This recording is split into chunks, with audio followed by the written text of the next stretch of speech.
Hi, Hannah. I have a project from social science, and the topic is the late modern society. Could you tell me what is the definition of society? Well, Gabby, a society can be defined as an organized group of persons associated together for religious, cultural, scientific, political, patriotic, or other purposes. From your fellow IB students to the entire planet, societies come in all shapes and sizes, all of which can be based on different values and norms. Throughout history, our societies have changed drastically, especially when it comes to our families and the roles we have been given, as well as the roles that we make for ourselves. I heard that there are three types of societies. Do you know anything about that? Well, first we have the traditional society, which is based on, believe it or not, traditions. People remained in the past, and their actions were based on habit and norms. When a child was born, their role, future, and their entire life was already planned out for them. Back then, sons were trained to take on the role of their dad, just like girls had to remain in the kitchen and with the kids, just like their mothers.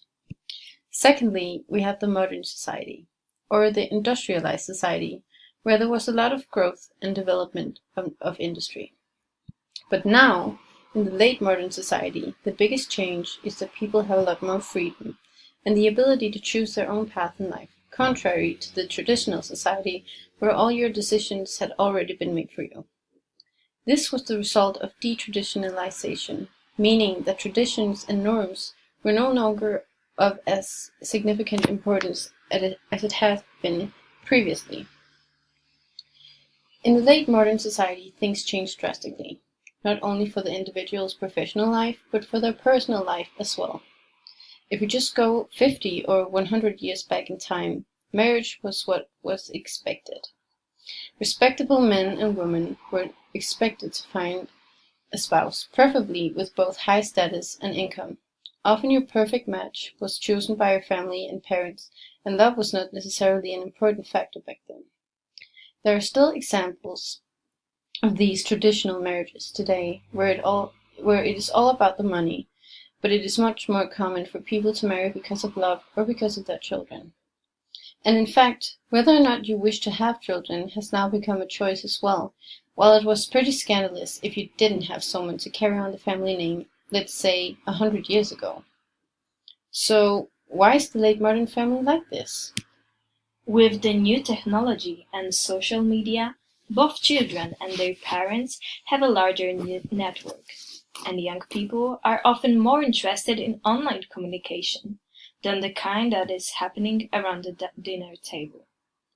Many families today are not spending as much quality time together, especially not now, when both parents are out working full-time jobs, instead of the mom staying home, like in the traditional society. The fact that there is no stay-at-home parent means that most children are sent to daycare institutions at a younger age, and therefore they are not getting most their primary socialization from their parents or family, and it's called dual socialization. So, what does this mean for the socialization of children? The fact that children are now influenced by so many different people can mean that they have more perspective because they get more general knowledge and opinions from others, not only from their parents. It's safe to say that the world is changing and that our values and norms are nowhere near the same as previously. We would say that the pros outweigh the cons, and the world has definitely gone in the right direction. But a problem with the late modern society is the fact that we have so many choices. It can be difficult for us to choose what we want to do with the rest of our lives, especially at 17, 18 years old.